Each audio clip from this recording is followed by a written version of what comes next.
Wala ka bang pang-ulam? Halika, kuha ka.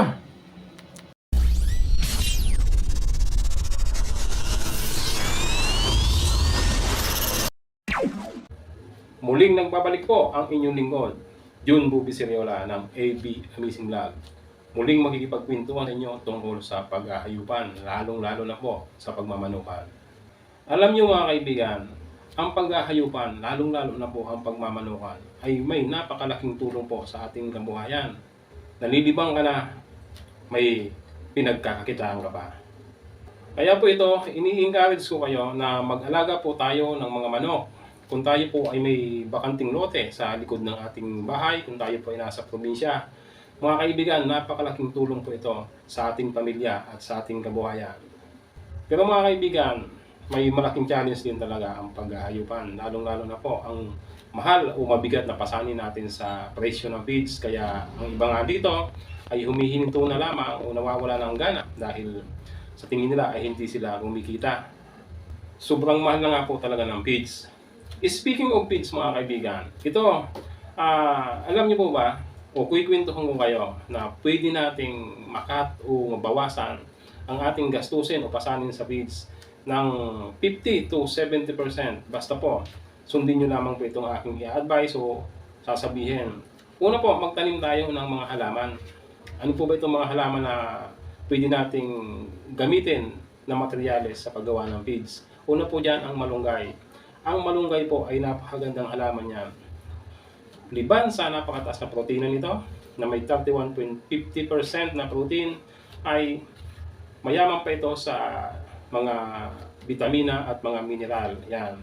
Pangalawa pong halaman ay ang Madre de Agua o yung Tricanthera gigantea.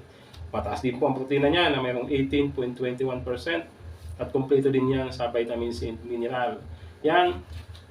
Yung dalawa pong halaman na yan ay napakadali pong itanim yan. Sa likod bahay natin, sa bakuran natin, itanim nyo po yan, tadyarin nyo po yung paligid nyo doon.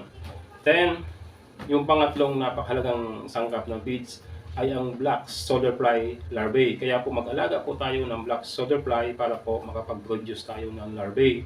Ang larvae po ng black soldier-fly ay may napakataas na protina yan. 50%, 50%. At napakataas din ang fats niyan. Yung mga mahalagang fatty acids na kailangan ng ating mga manok ay naibibigay po yan ng black soldier-fly larvae o ng larvae ng black soldier-fly o BSFL na tinatawag. Yan. Kaya po yon, yung tatlong yon, malunggay, ang Madre de Agua, ang BSFL o black soldier-fly ay itanim po natin sa ating paligid yan. Mag-alaga tayo ng black soldier-fly para po may magamit tayong mga materyales kung tayo ay magmimix o gagawa ng feed. Sa pamamagitan po niyan, makakat natin o mababawasan natin ang ating mga gastusin sa feeds. Yung tatlo po kasi nabanggit kong mga materyales mga kaibigan ay may almost nandoon na yung mga nutrients na kailangan ng ating mga alagang hayop. Ang feeds po kasi ganito mga kaibigan, kwentuhan ko lang po kayo.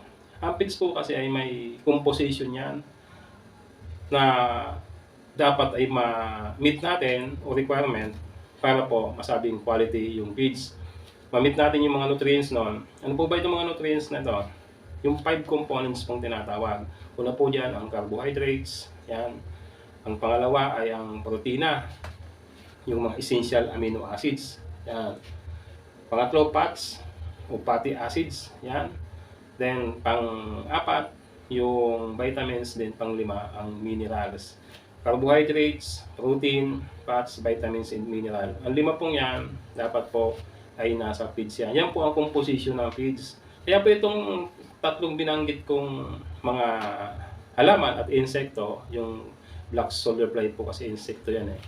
Yung halaman, yung tulad ng malunggay and Madre de Agua, yan na po, pwede natin makuha doon yung protein, vitamins, and mineral. Yung black soldier-fly larvae naman, mataas ang protina din noon, fatty acids, makukuha natin doon. Ibig sabihin, yung protein, vitamins, mineral, fats, ando na. Ang kulang na lang dyan, yung palima, yung carbohydrates. Yun na lang po ang bibilihin natin. Ano ba yung mga source of carbohydrates? Ito po ang mais, yan. Then, yung cassava oatmeal, yung cassava flour. Darak. Yan pong tatlong yan po yun na lang ang bibilihin natin. Kaya po, masasabi kong makakat natin o mababawasan natin ang magastusin natin sa feeds once na po nagtanim tayo ng malunggay, Madre de Agua, nag-alaga tayo ng black soldier fly. Yan, 100% ay guarantee na makakat ninyo ang inyong gastusin sa feeds. Madaling sabi, kikita tayo sa ating mga alagang manok. Kikita tayo sa kanilang mga itlog, sa kanilang karne. Kaya po, ini-encourage ko kayo na magtanim ng mga nasabing halaman at ini-encourage ko kayo na mag-alaga at i-master ninyo yung pag-aalaga ng black soldier fly. Meron naman po akong video tutorial sa pag-aalaga niyan kung saan nakikita yan kung paano mag-umpisa. Kung interesado po kayong matutunan ang pag-aalaga niyan, mag-comment lamang po sa video nito.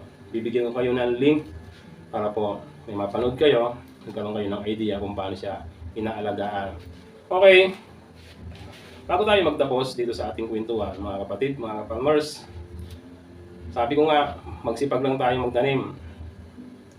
I guarantee makakatipid tayo sa feeds. I guarantee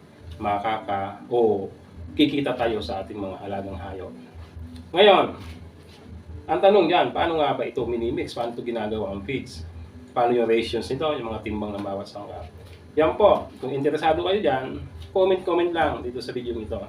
Kasi hindi ko na po siya isasama dito sa video nito, dito sa ating kwentuhan, kasi hahaba ng hahaba. Mahaba po yung video tutorial ko doon sa feed formulation. Kaya kung gusto ninyong malaman yan, comment lang at ibibigay ko po sa inyo ang link, lahat ng link, simula sa starter, sa grower, layer, grower, lahat po ng link ng video niya, ibibigay ko po sa inyo. Mag-comment lamang po. Okay? Sana po ay lagi tayong magkwentuhan, lagi tayong magkita-kita para po tayo ay may mapagkwentuhan na kapakipakinabang. Kung kayo po ay mga suggestion, mga clarification o additional knowledge about farming, i-comment nyo po at pag-usapan po natin yan. Kailangan ko din po ng mga ideas ninyo, pagsama-samahin po natin yan. Okay? Kasaganang paghahayupan po sa ating lahat, and God bless you all. Ito po ang moringa o malunggay mga kapatid na may 31.50% na protein. Isang paalala lang po, hanggang 25% lang po ang ratio natin sa paghalo ng malunggay. Ayan, napakaganda pong sangkap ito dahil sa kanyang taglay na nutrients. Pangalawang halaman, itong Madre de Agua na may 18.21% na protein. Same sa malunggay, napakaganda din pong materialis ito sa feed mixing o sa feed formulation dahil napakadali po itong padamihin, napakadaling itanim dahil ang lalaki ng dahon, ang dali pong mapakinabangan. Ayan, gustong gusto po yan ng mga manok. Pwede natin ibigay yan ng direkta o pwede din i-process. Ito naman ang black soldier fly larvae, ayan, na may 50% protein, napakataas po in dry matter. Diba sa napakataas na protina ay napakataas din ang fatty acids nito. Ito yung fly na kung saan nangingitlog at pagkapisa, yun ang nagiging BSFL o black soldier fly larvae. Yan, 50% protein in dry matter. Yan po ang napakagandang o isa sa napakagandang sangkap ng feeds dahil po sa taglay nitong protina, then sa taglay nitong fatty acids. Ayan, ito po naman yung live black soldier fly larvae. Then ito yung dried na, ito yung nabilad na. Sabi ko nga, itong tatlong bagay na binanggit ko, itong malunggay, Madre de Agua, and BSFL o black soldier fly larvae ay napakagandang sangkap yan sa ating feed mixing o sa paggawa ng ating mga patuka. Ayan. Sana po ay pagtuunan nyo ng pansin itong mga bagay na binanggit ko dahil malaking tulong po ito sa ating paghahayupan. Ayan, 50% protein, fiber 7.90%, high in essential fatty acids. Happy farming mga kapatid!